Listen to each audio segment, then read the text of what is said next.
जय शिवराय, जय भीम। आज डॉक्टर बाबासाहेब आंबेडकर मराठवाडा विद्यापीठाचा नामविस्तार दिन आहे।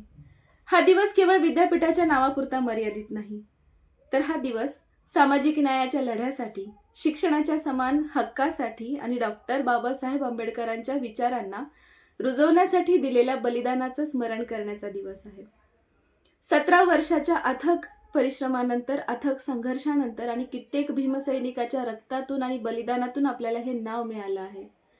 ज्या डॉक्टर बाबासाहेब आंबेडकरांना ज्ञानाचं प्रतीक म्हणून ओळखले जाते, त्याच महामानवाचं नाव इथल्या विद्यापीठाला मिळू नये म्हणून अनेक सवर्णांनी विरोध केला। नांदेडचा भीमाचा बछडा गौतम वाघमारे सरकार नामांतर लवकर करत नसल्यामुळे त्यांनी भर चौकात स्वतःला पेटवून घेतलं आणि पेटत असताना सुद्धा गौतम वाघमारेंचा एकच नारा होता की नामांतर झालंच पाहिजे।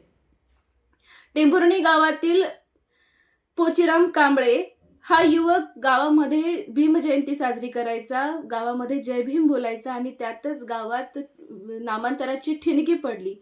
गावगुंडांनी पोचीराम कांबळेला मारायचं ठरवलं।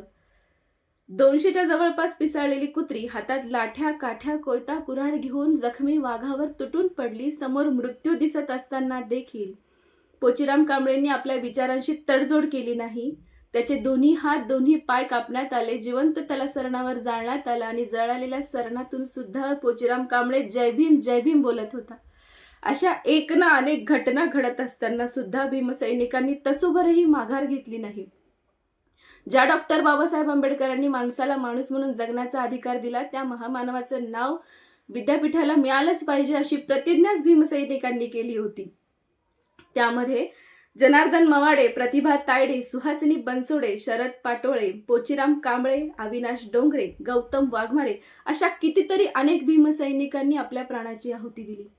आणि या संघर्षामुळे 14 जानेवारी 1994 रोजी मराठवाडा विद्यापीठाला डॉक्टर बाबासाहेब आंबेडकर मराठवाडा विद्यापीठ असं नाव मिळालं।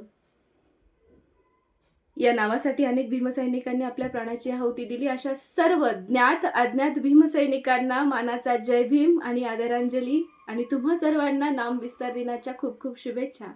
धन्यवाद।